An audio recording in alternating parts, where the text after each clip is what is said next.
A single wrong number can send a ship off course, bring down a bridge, and make innocent people pay the price. He disliked human exhaustion so much that he wanted to create something that would never grow tired. A worker made of gears that followed orders without fail. They laughed. He remained silent, and he let the future give the answer. Do you want to know what that answer turned out to be? A damp, cold night in London. He opens a drawer and pulls out a stack of yellow pages. On them is the image of a brain made of gears, something that can remember, can obey commands, and never grows tired. Outside the window there is a soft, mocking laugh. Babbage's money-eating toy. He does not answer. He only brushes the edge of the paper, as if afraid to break a secret. A century and a half later, people assemble this design exactly as drawn, and it runs. He whispers to the darkness, if it lives, fewer innocent people will die for nothing. Morning. He sits by the window and opens a thick book of tables. One wrong number, a red mark. He turns the page. Wrong again, another mark. The small errors are like grains of sand in a gear, crackling in the air. Outside, a shopkeeper argues over a miscalculation. A clerk hugs a pile of ledgers, sweat beading on his temple. He closes the book. The thought flashes, cold and sharp. People are good, but people get tired. When we are tired, we make mistakes. There must be something that never gets tired, so it never makes mistakes. Night. White paper. Black ink. He draws gears. One gear pushes another gear. One beat pushes another beat. The lines are strict as discipline. A drop of ink falls from the pen and spreads like the first breath of a creature that has not yet been named. He looks and smiles very slightly. Not because it is finished, because at last he can see the shape of belief. The meeting room is as cold as a glass case. Stiff collars. Suspicious eyes. Do you plan to build a machine to do mathematics? Not only mathematics, he says slowly. Something that obeys commands and never grows tired. How much money? When will it be finished? A great deal. And not soon. A soft cough. A thin smile. Then a pen still signs. Not because they believe, but because they want to try. He bows his head. Inside his chest, a small door opens, just wide enough for one person to slip through. The workshop reeks of oil and hot metal. Sparks spray like star rain. The first gear comes out of the furnace, bright, heavy, expensive as a promise. The master machinist, the city's golden hands, lifts it and squints. Beautiful. But this part costs a fortune. I need new machines, new people, and more authority. We need precision first, he answers, voice soft but taut. Precision demands money. The machinist slaps the drawing shut. And it demands authority. He is silent. Not because he has lost, because right now, any word is cheaper than 1 day of patience. Day after day, hammer strikes blend with the rustle of paper. He walks among blocks of metal as if wandering through a raw forest. Each tooth of a gear is a question. Each gap is a trap. At night he lights the lamp, sets the ruler, and draws a line perfectly straight. People may grow tired. A straight line does not. One morning, headlines explode across the street. A money-eating machine. An aristocrat's toy gobbles taxes. A reporter stands at the door. Who else can you fool? He looks at the man, not angry, only tired of explaining to ears that do not want to hear. I am not fooling anyone, he says quietly.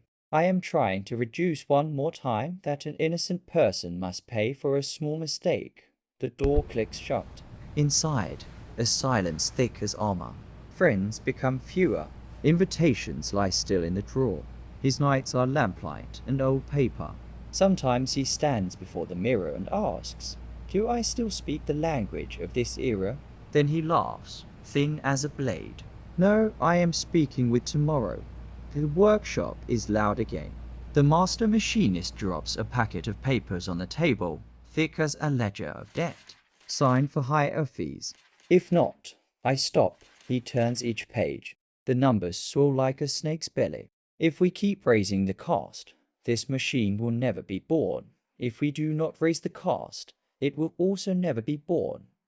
The whole workshop holds its breath. Do you want the machine to be better for the machine? He asks, or for your name? The machinist nods. What is the difference? There is a difference, he says, placing the words like a stone. One serves the idea.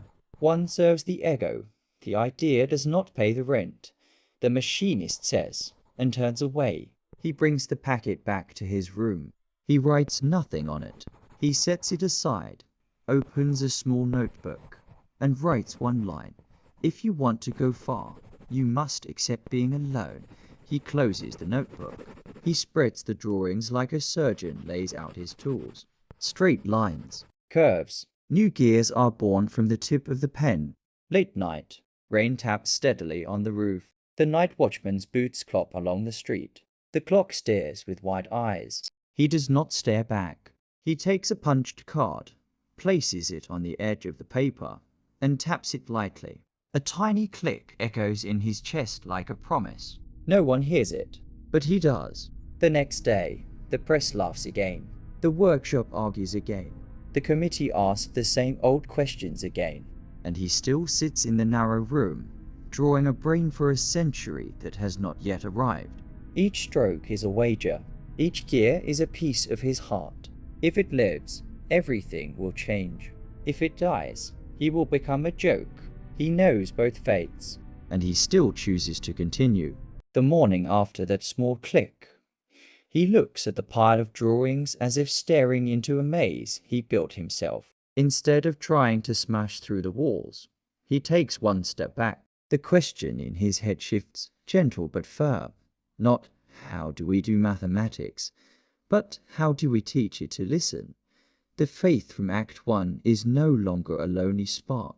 It begins to form a trail in his mind. Along the edge of the drawing he writes 3 plain words.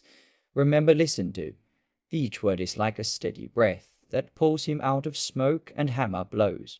He does not change the dream, he learns how to speak so that the dream understands. A drop of ink falls.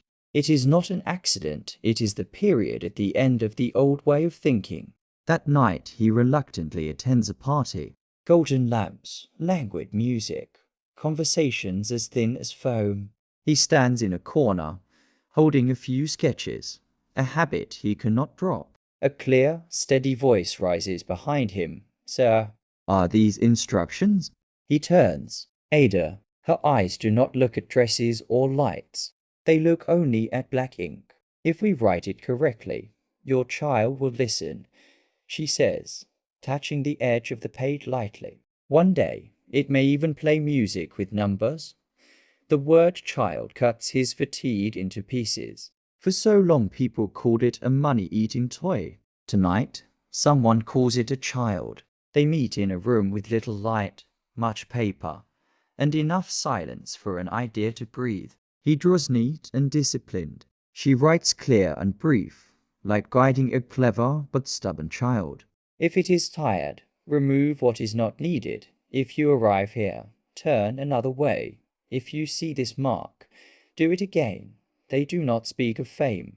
They speak of the habits of something that will not grow tired and will not lie. A night that is to quiet. They place the instructions into a small model. The thin gears turn. The needle trembles, then stops exactly where it was told to stop. No one claps. Ada looks at him, her eyes bright as if she has just heard a tiny heartbeat for the first time. It is listening to us. He nods. The loneliness of Act 1 thins like mist. In the silence, he hears that click from the night before again, only this time it sounds from within. News of the first breath does not change the tone of the press. The street is still full of sensational headlines. In the workshop there are still voices demanding more. But in the middle of all that noise, he now has one person who knows how to listen, and one thing that has begun to listen. He stacks the drawings in layers, the way you fold clothes for a child who is about to step into the wind. The old room, the old faces, the old questions. But his voice has changed, he tells it slowly, like describing a craftsman. I am not building a toy. I am hiring a worker who does not grow tired, does not lie, and does not sleep. One member snorts. Another sets down his pen and looks up. He continues. That worker will help real people, clerks with weary eyes, engineers afraid of error, shopkeepers afraid of miscalculation. It will protect them from exhaustion. A few looks grow less cold. It is not a victory. But the door opens a crack and the wind slips in. Knight returns. He sets a punch card on the edge of the table, just as in scene 10, and taps it once. The tiny click answers the click from the knight before the two ends of the thread meet.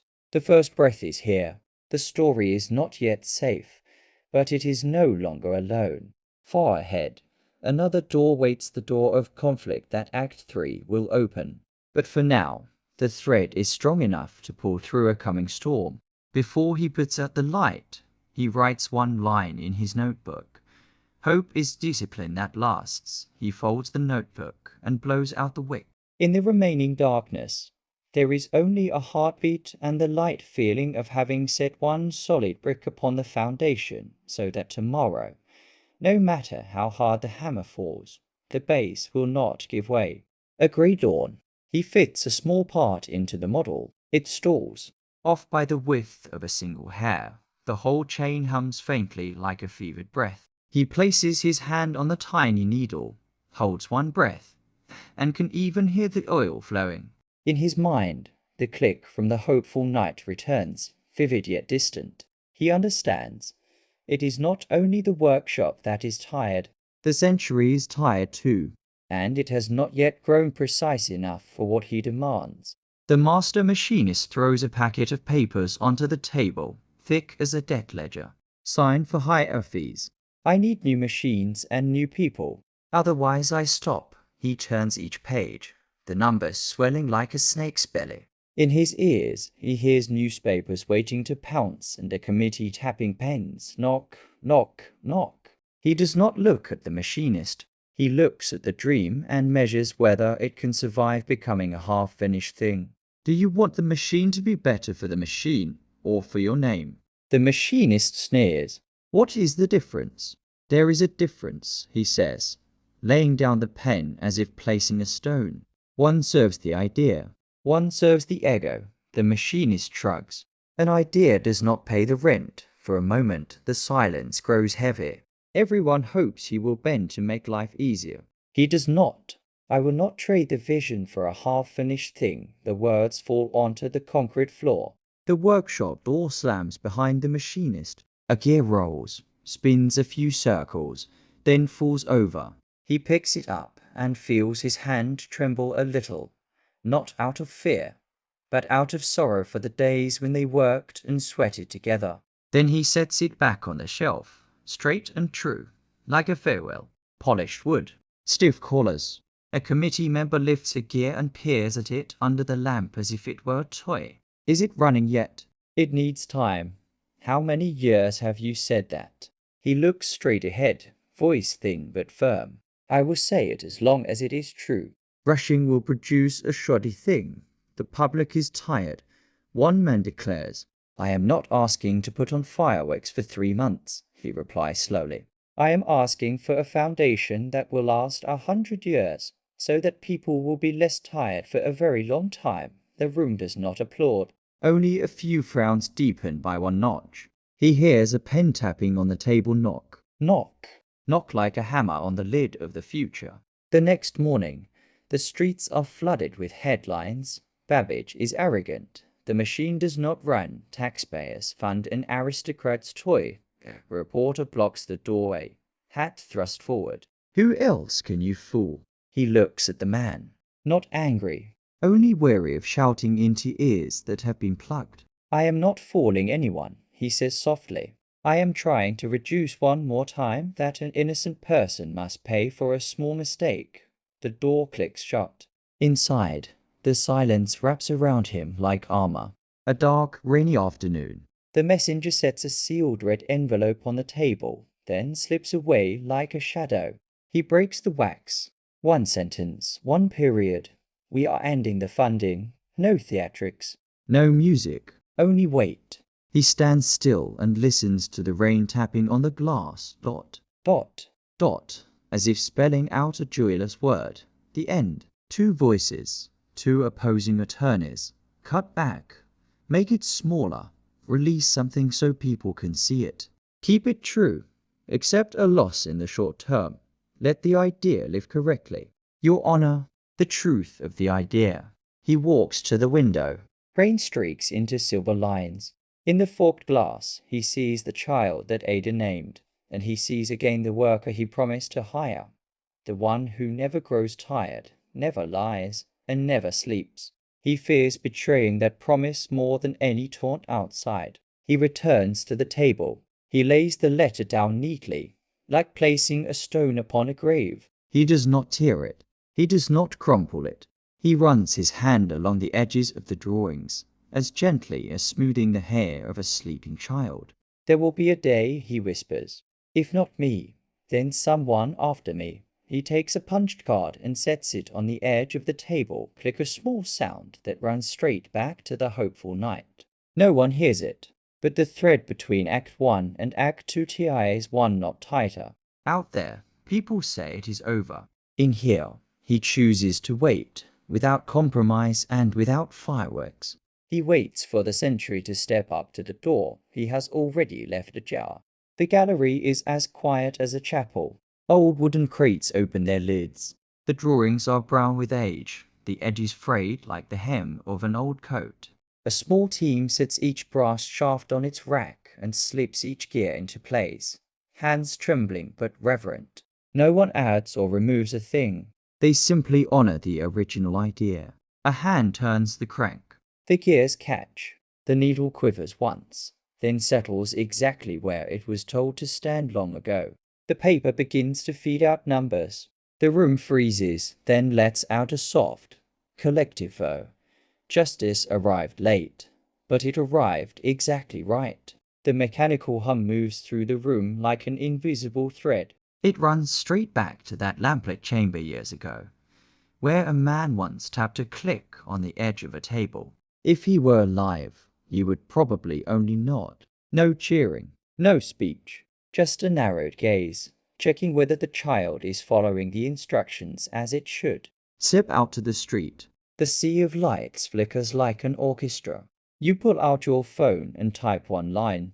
Are you on your way home? Somewhere, a hidden mill is turning for you. Somewhere, a quiet storehouse keeps what you want to keep. We have grown so used to convenience that we forget this. Once upon a time, a man was mocked as ridiculous simply because he dared to ask the question again. How do you teach a thing to listen? The bridges where he laid the footings have no nameplates. Yet every time a signal arrives, every time data crosses to the other side, those foundations are stepped on without a sound. People begin to call him the father of the computer, not because he cut the ribbon on a finished machine, but because he laid the foundation for a way of thinking. Remember, listen, do.